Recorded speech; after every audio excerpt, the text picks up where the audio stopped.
हम सब मिलके जितवाहन पुत्र की कथा सुनते हैं। एक राजा थे, गंधर्व के राजा थे।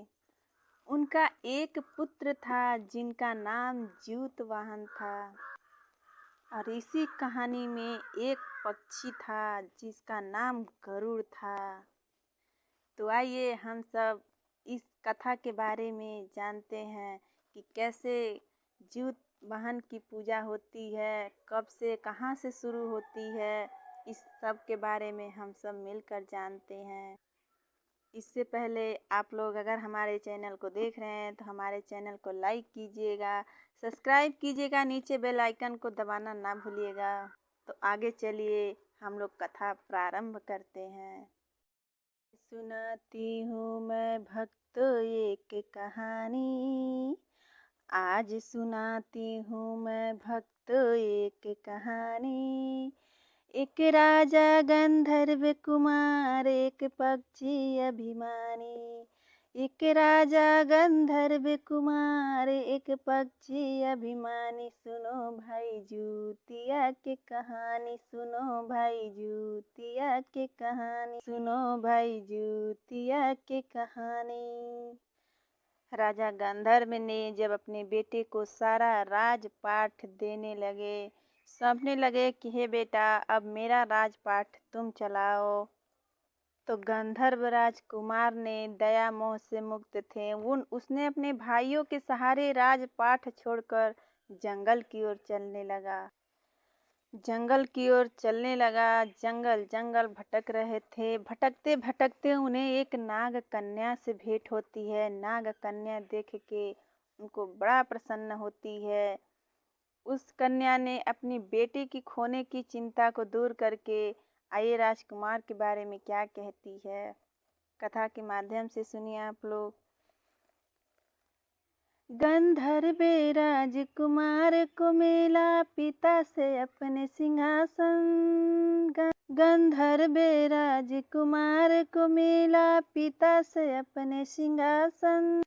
दया मोह में पड़ के राजा छोड़ चले हैं आसन। दया मोह में पड़ के राजा छोड़ चले हैं आसन। जंगल जंगल भटके देखा रो रही नगरानी। जंगल जंगल भटके देखा रो रही नगरानी। एक राजा गंधर्व कुमार, एक पक्षी अभिमानी। सुनो भाई जूतिया की कहानी, सुनो भाई जूतिया की कहानी, सुनो भाई जूतिया की कहानी। राजा आगे जंगल में चल रहे हैं, इस जंगल का भ्रमण कर रहे हैं, उस जंगल का भ्रमण कर रहे हैं। राजा को भ्रमण करते करते एक बूढ़ी माँ दिखाई दी जो कि एक नाग रानी थी। उसने अपने बेटे को शिला पे लेके रो रही थी, जार बेजार होके रो रही थी। तो राजकुमार ने उस बूढ़ी नाग रानी से पूछा कि हे बूढ़ी माँ, आप क्यों रो रही हैं। आगे चलिए कथा में देखिए क्या कह रहे हैं राजकुमार। राजकुमार ने पूछा माते क्यों कर रही रोदन। राजकुमार ने पूछा माते क्यों कर रही है रोदन। बुढ़िया ने बतलाया गरुड़ बेटा के करेगा भक्षण। बुढ़िया ने बतलाया बेटे का गरुड़ करेगा भक्षण। दया से पिघले राजकुमार ने बातें मन में ठानी। दया से पिघले राजकुमार ने बातें मन में ठानी।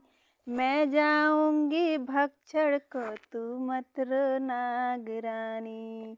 मैं जाऊंगी भक्षण को तू मत रो नागरानी। सुनो भाई जूतिया की कहानी, सुनो भाई जूतिया की कहानी, सुनो भाई जूतिया की कहानी।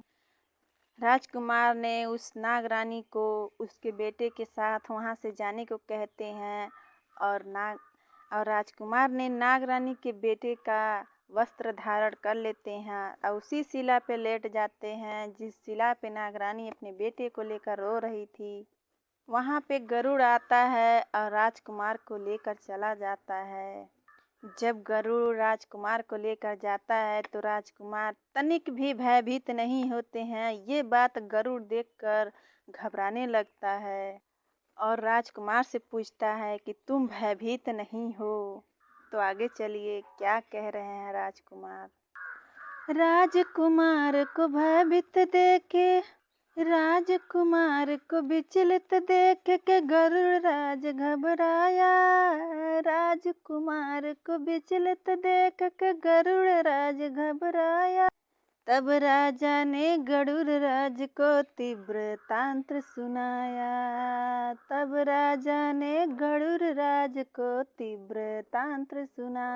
पक्षीराज ने वर दिया अब कोई नाग न मरेगा।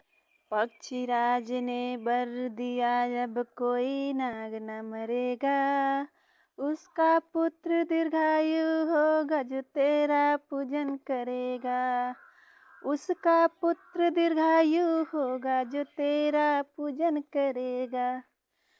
तब से जुतवाहन की पूजा होगी जग ने ठानी। तब से जुतवाहन की पूजा होगी जग ने ठानी। एक राजा गंधर्व कुमार एक पक्षी अभिमानी। सुनो भाई जुतिया की कहानी। सुनो भाई जुतिया की कहानी। सुनो भाई जुतिया की कहानी।